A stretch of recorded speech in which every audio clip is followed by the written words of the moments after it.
Welcome to Red-tastic. Story 1. Am I the a-hole for refusing to make my brother-in-law a birthday cake? So I, 28 female, enjoy baking immensely. I have accepted the role of baking a cake for any family member's birthday and typically do a different flavor for each person. I also bake a smaller vanilla cake for anyone who doesn't like the chosen flavor. My new brother-in-law, 47 male, has been to 5 family parties and had 5 different flavored cakes. Each time he pulls them apart by hand, picks out seemingly random pieces, and eats about half. When people start with the good cake comments, he never says anything and even makes a disgusted face after eating one of them. I was admittedly heated after that. But my wife, also 28 female, told me to make it more clear that there was an alternative cake and to focus on the people who did enjoy it.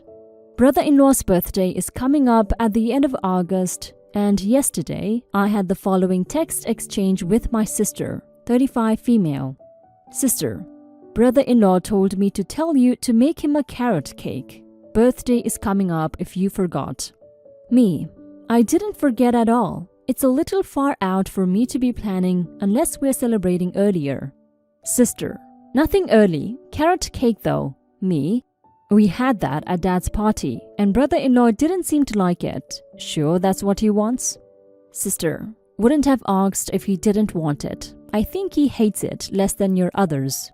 Me, thanks. I know he likes strawberries. Maybe I could make a strawberry and cream cake for him. He doesn't have to choose from the ones he's had. Sister, just make the carrot cake. Wife probably won't be invited to the party. I think she's too dykey for him. Note, my wife proudly uses the word dyke, but in a much more positive light. Me, I'm only going to go if she goes. Sister, fine, I'll pick up the cake that morning then. Me, no cake if it's not a family party. Sister, don't be a bish. I stopped responding after that, but have received several more texts calling me all manners of names, saying I'm breaking up her family, etc. I have also received a few calls from other family members saying I was being unfair by making something I do for the whole family contingent on her doing things my way. I called a few of my friends to ask if I was being unreasonable, and they seemed split between baking the cake for a piece or saying I did the right thing. I normally turn to my wife when I have issues like this, but I don't want to alert her to this if I don't have to. Hence the burner account. I feel like I'm in the right by refusing, but I'm not confident. Am I the a-hole?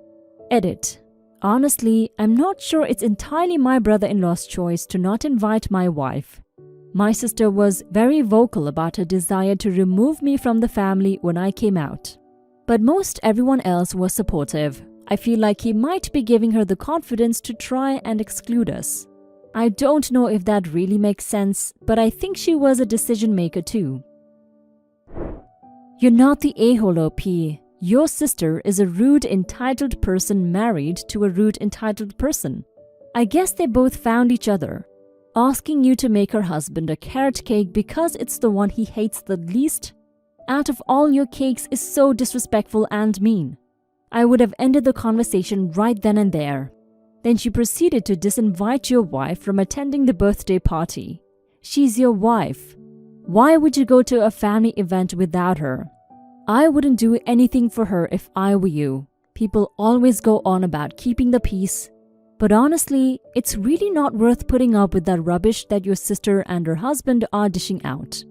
Now for some comments. Too dykey? Yikes. Your brother-in-law is an awful person and does not deserve your effort. Your sister is awful for being an entitled enabler, not the a-hole. Keeping peace with ungrateful homophobes is unreasonable and obviously entirely one-sided. I would rock the boat until this tool of a brother-in-law fell off. I only bake special birthday cakes for people who are 100% supportive of my identity and my marriage. Is a really fair boundary to set for family members. I actually wonder if she was purposefully testing your boundaries here to create an excuse to oust you from the family, be as shitty as possible, and then uninvite your wife for being dykey and then cry foul when you're offended and claim you're the one dividing the family. She created a situation where she can claim to be the poor victim who just wants a nice cake and peaceful birthday party, and you're the bad guy. Story 2. Am I the a-hole for not splitting inheritance with my disowned brother? When I was a college freshman and my brother was a sophomore, he came out as gay, counting on the fact that, for that time, our parents seemed relatively liberal and modern. Well, they were not. They became cold and distant, started engaging only in small talk with him around, and invited him at home only for Christmas and Easter, asking him to not make a big deal out of it with the entire family. He finally decided to confront them over dinner, and they started shouting that he was ungrateful.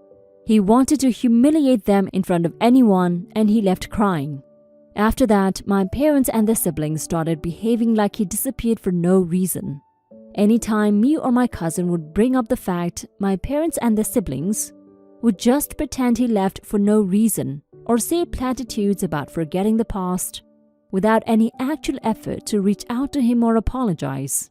He is very smart and right after graduation found a job as quant in an American multinational company.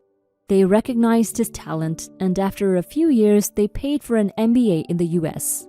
I took a totally different path in life, and now I stayed in academia.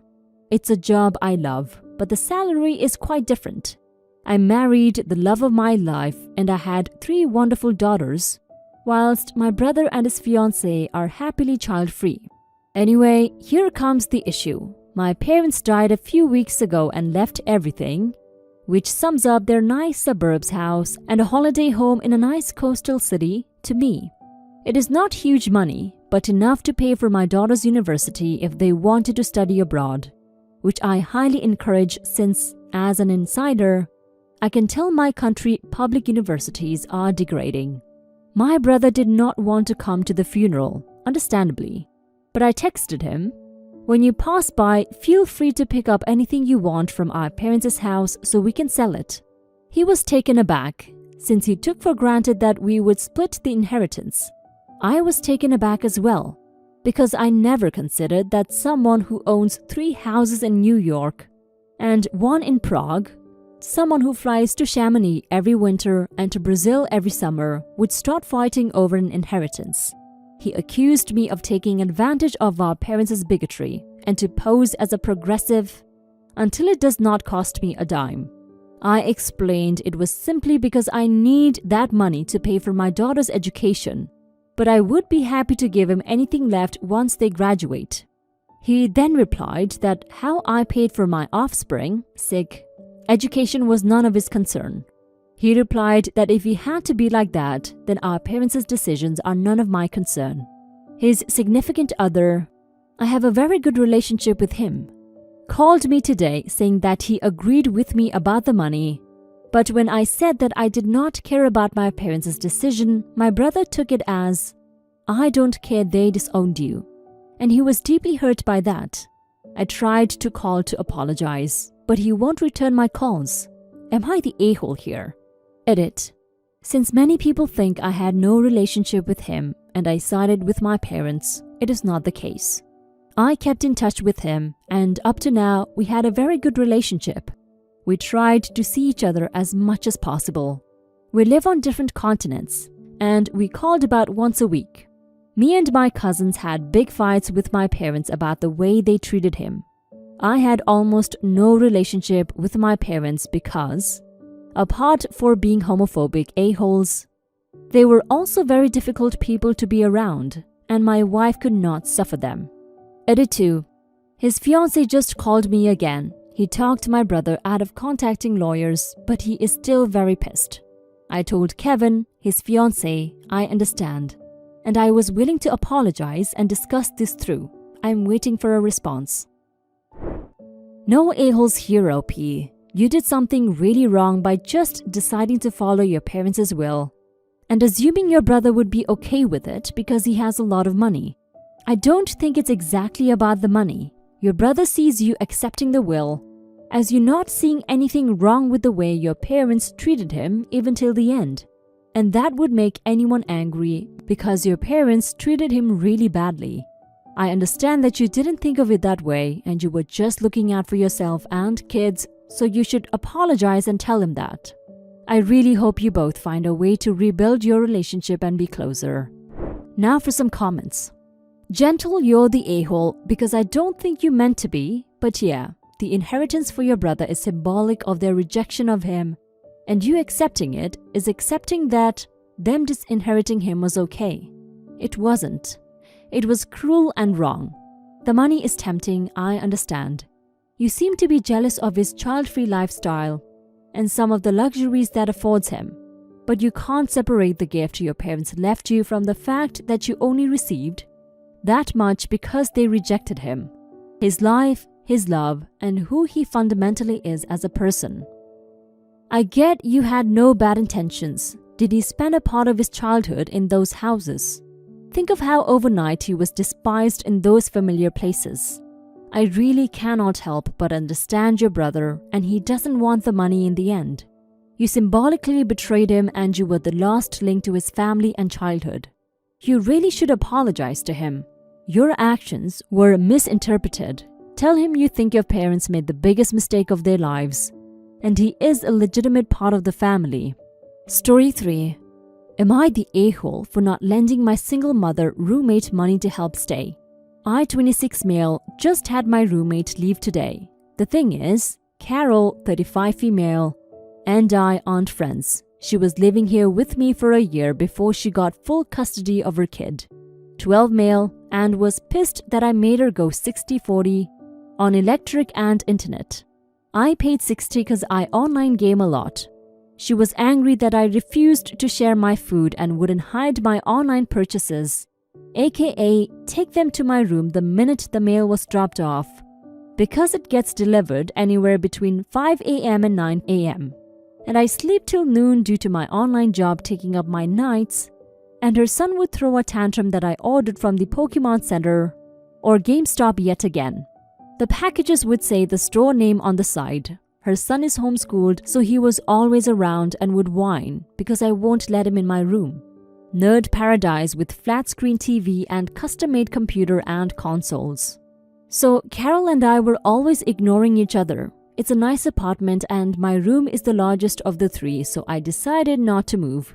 She was evicted because she was always late on her rent, and due to late fees owed $1,600. She begged me to help her as she doesn't have family in the state, but I refused.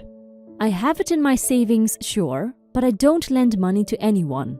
I told her I can't help her, and today when she was escorted with her son and the things out, I just stayed in my room playing Final Fantasy XIV and will be finding a new roommate later. I rent this place too. I'm not the owner.